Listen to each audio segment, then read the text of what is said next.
like to introduce Marcia Schafer, and she is the wife of Robert Dean, as well as a writer and professional. What would you call yourself? I'm actually an MBA business consultant, but I work in dual worlds because I also use my psychic abilities as well as my business expertise to help clients. But I always bring in the extraterrestrial component because we can't shy away from it, and it has a lot to do with our future. Uh-huh.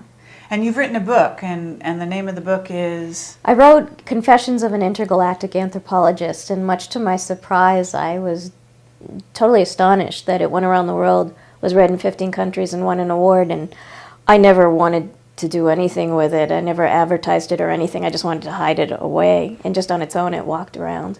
It became quite popular. And did you write this after you were in a relationship with Robert Dean, or before? Did you before? Uh-huh. Before, yeah. So can you tell us, a little bit about yourself, how you started out with your contact experiences? I've had contact since I was in the crib, so it's been with me my entire life. But I was born in the late 50s, so there was no way to define or understand what was happening. As I grew up, the only thing available to someone like myself was Rod Serling.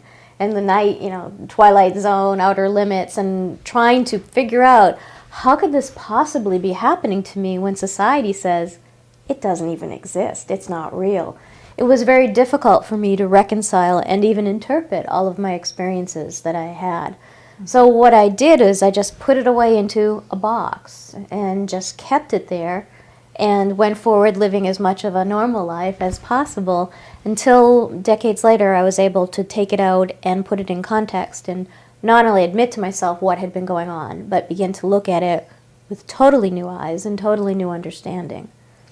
So, my understanding is that your sort of contact experiences were conscious, fully conscious.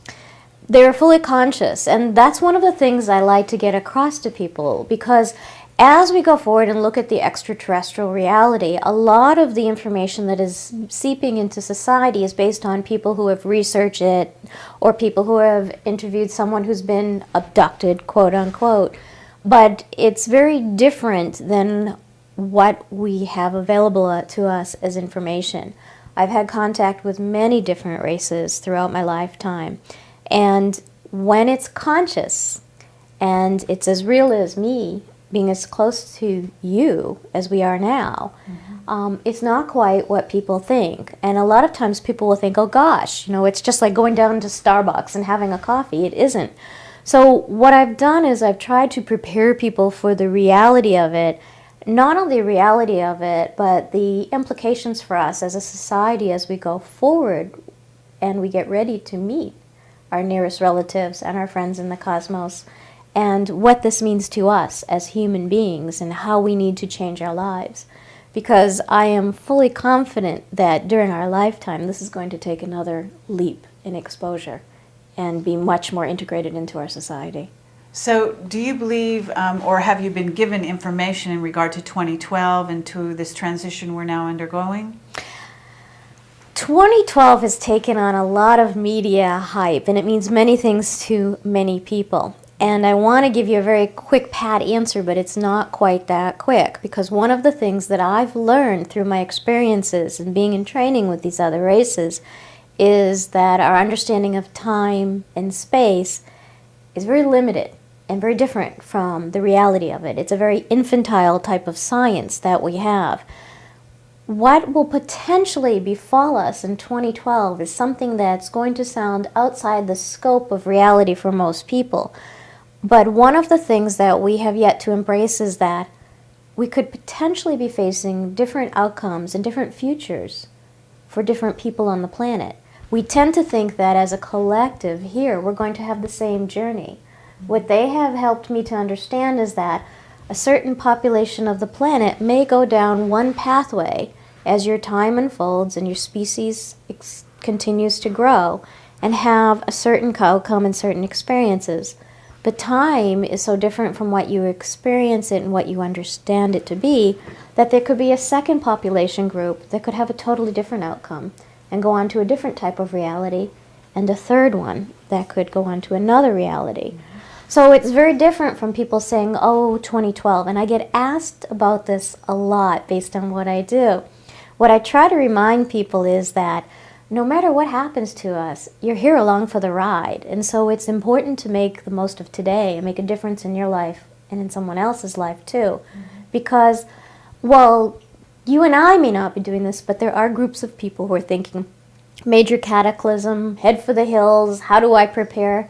Listen, you've been born, lived, and died before, and you're going to do it again. So why live for death? Live for life. So 2012, I do believe, too, is going to be a new beginning. But I think that there are some people who may go and face some catastrophic environmental types of situations, as is predicted. I think there are other people who just may go on, and the society will advance as a more technologically oriented species. And there may be another pathway yet for others, too. I think by that time, following up on some of what we were talking about earlier, is that ideally, hopefully, we will have some revelation as to our real place in the cosmos by then. There are usually 3 steps that are undertaken when a planet starts to undergo disclosure, that they're not the only race in a large, large field of life. And we've undergone one already. There's three steps that are usually taken. Is that the first one is that there are other worlds out there when a planet has been isolated. And as you've seen over the past few years, there's been scientific revelations of, oh my goodness, look at this. There are other solar systems, there are other planets just like Earth. There's quite a bit out there. The second phase, and when the second phase comes, you will know you're very close to revelation. The second phase that usually happens during an indoctrination period is that there will be evidence of a prior civilization on another planet that no longer exists. So that you will see that your scientists will come back and say, oh my goodness, there was life on Mars. We found the evidence of an ancient civilization. What that does is that breaches the shock for people of having to deal with life out there apart from themselves, an intelligent civilization, but it's not there now, so that's okay.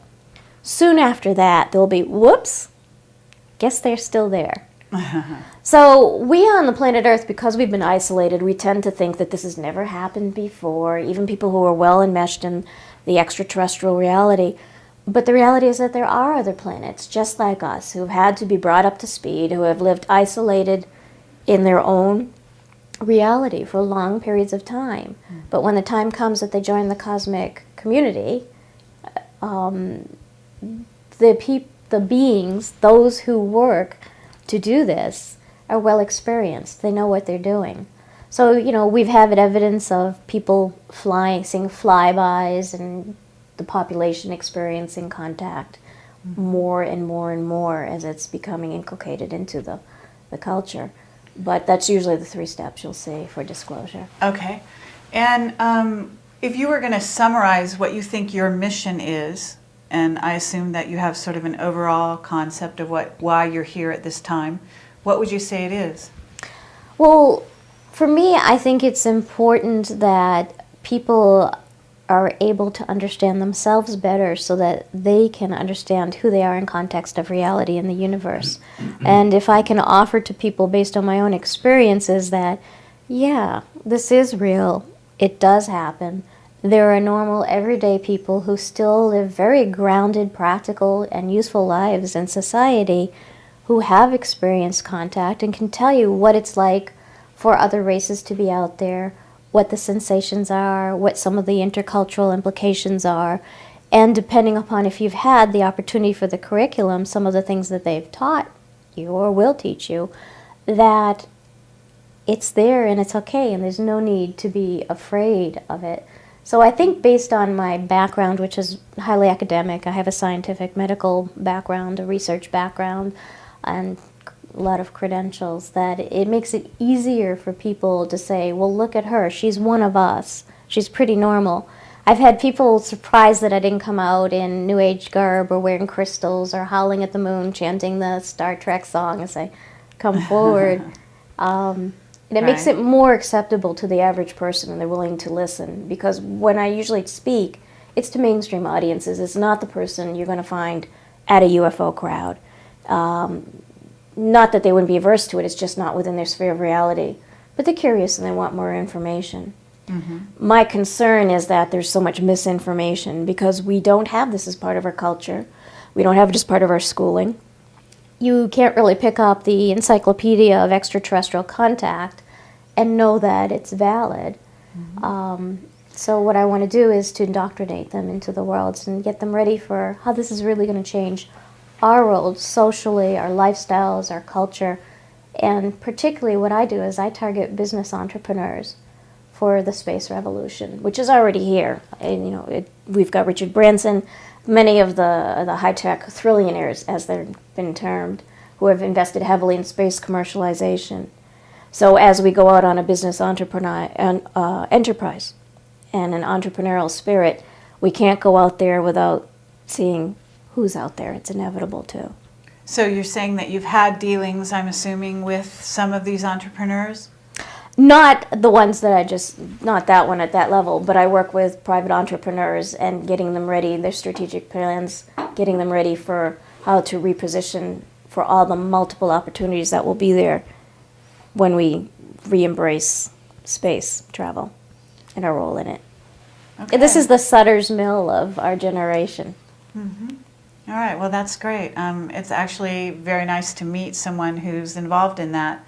Can you name any particular people or interactions that you've had that would sort of make what you do a little more clear to the audience? I have to sign, there's a confidentiality contract that is always well done.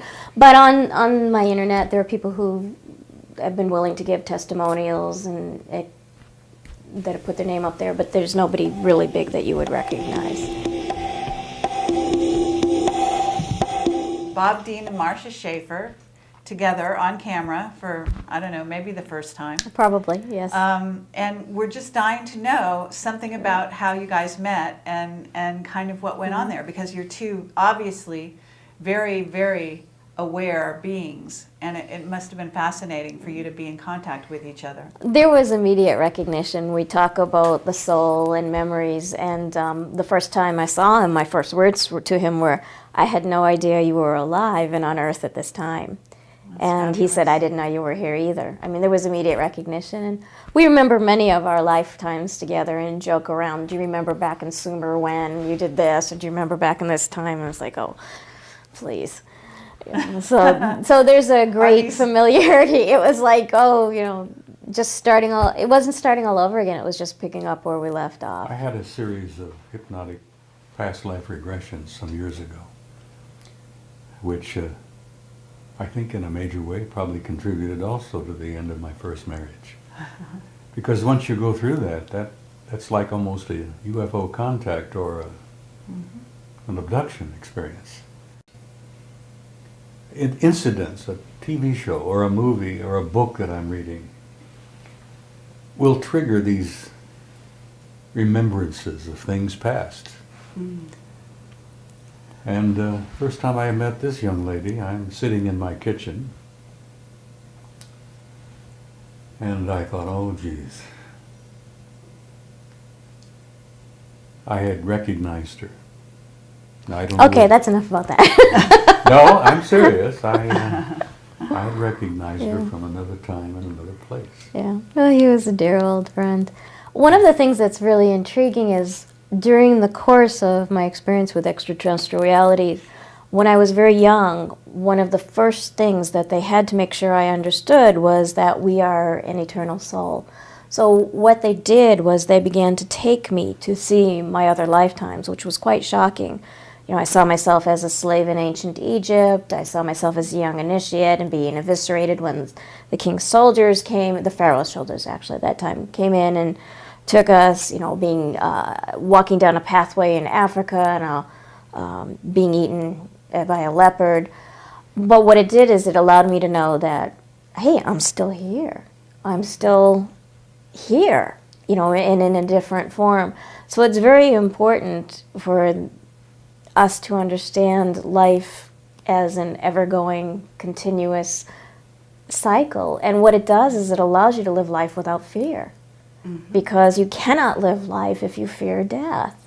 You just can't embrace it and take your opportunities. And when something stares you in the face, if you're afraid, you won't step up to the plate. So it's intriguing that from the extraterrestrial perspective, and those who came and worked with me so that I would understand things later as I grew up, that was one of their first priorities, was to do that. And what I was left with, intriguingly, is now I can look at someone immediately. Not only do I have total recall of my own other lifetimes, but I can look at someone immediately in a picture or in reality, and I can see all their other journeys that have impact on this one, and tie it all together for them as to why they're here now. So that must really help you in your work. Tremendously, tremendously. Because it gets right down to the soul issue of what's it all really about. Everything else is just extraneous, but what are you learning from the situation, or what have you still to learn from a leftover situation? You know, what matters is who we are here and what we're doing now, and people can get really caught up in, I call them other lifetimes because they're not really past. There really isn't a past, present, and future. It all goes on in different levels simultaneously. But the fact of the matter is that some of these other lifetimes have tremendous bearing on who we are now and what we're doing, and everything that happens professionally and personally. People to grasp that at this moment, in this time and place, that you are the sum total of everything you've ever experienced, every life you've ever lived, all the good and all of the bad, going all the way back to the beginning, whatever the beginning was. But at this moment, you are a sum total of all of that. Mm-hmm. And that you learn that there is a cosmic law known as karma. And that what you sow, you reap. And it's not punishment, it's not, sending you to jail, or you're going to give you a rotten life because you were a rotten person in another time. It's the cosmic law of karma is real. And if people could grasp that they are the source of everything in their own lives. God, what a world that could be, huh? But that's taking self-responsibility, and a lot of people still don't want to do that. Oh, responsibility, of course. Yeah. Most people don't even know what the word means, let alone assuming it. Those are very wise words, actually, from both of you. I mean, well, look at us. I mean, this is an unlikely couple. No, but what we see the word is weird, But what we see in each other is the soul. These are body bags. These are just temporary issues. And, we see and remember the soul. She caused me a lot of trouble in Sumer about 5,000 years ago. He brought it on himself. Blaming. So you must have wonderful, wonderful conversations that involve all these multi-dimensions. We do. I always say this would be the ultimate reality show if there were ever cameras recording us in our home. The Osbournes would have nothing on us. I don't come often. I really am a coward when it comes to incarnating on a planet Earth. Mm. I've heard, and you've probably heard, that it's a common word that if you can come on planet Earth and get through a life or two here, you get a graduation certificate because you have concluded one of the most difficult schools in the universe. Mm. Planet Earth is apparently known throughout the galaxy as rough school. Uh-huh. So I don't come often. I came reluctantly the last time. And let me tell you, I'm going to be damned reluctant the next time. I'm not going to be coming back anytime soon. I only come back, every couple thousand years maybe. So he says. No, I'm telling you about my memories. My last vivid memory was in the 13th century as a Templar. Mm. And that was, that's caused me a lot of pain and trouble right there. And the time before that was 2,000 years ago. And before that was 5,000 years ago. So I don't come very often. They have to drag me in creaking and screaming, so to speak. Well, it's fabulous to see both of you together, to talk to both of you. It's been wonderful. It's been stimulating and entertaining, and I want to thank you very much. Well, thank you. We thank you. It's been fun.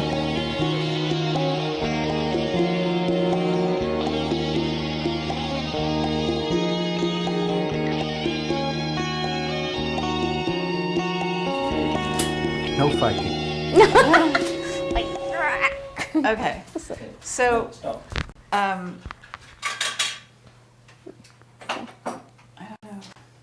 I can just pick it up. but you need to label it. It's like we're watching ourselves. No, but we might as well be. It's like I'm watching us. Yeah, okay. And the night, Twilight Zone, Outer Limits, and trying to figure out how could this possibly be happening to me when society says it doesn't even exist, it's not real. It was very difficult for me to reconcile and even interpret all of my experiences that I had. So what I did is I just put it away into a box and just kept it there and went forward living as much of a normal life as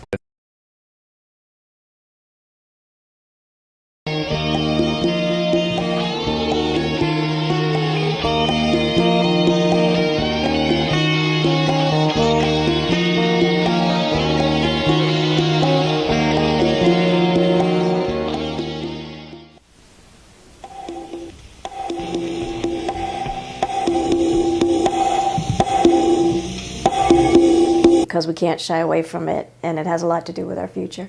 Uh-huh. And you've written a book, and the name of the book is? I wrote Confessions of an Intergalactic Anthropologist, and much to my surprise, I was totally astonished that it went around the world, was read in 15 countries, and won an award, and I never wanted to do anything with it. I never advertised it or anything. I just wanted to hide it away, and just on its own, it walked around. It became quite popular. And did you write this after you? We'd like to introduce Marcia Schafer, and she is the wife of Robert Dean, as well as a writer and professional. What would you call yourself? I'm actually an MBA business consultant, but I work in dual worlds because I also use my psychic abilities as well as my business expertise to help clients. But I always bring in the extraterrestrial component. You were in a relationship with Robert Dean, or Before. did you before? Uh-huh. Before, yeah. So can you tell us, a little bit about yourself, how you started out with your contact experiences? I've had contact since I was in the crib, so it's been with me my entire life.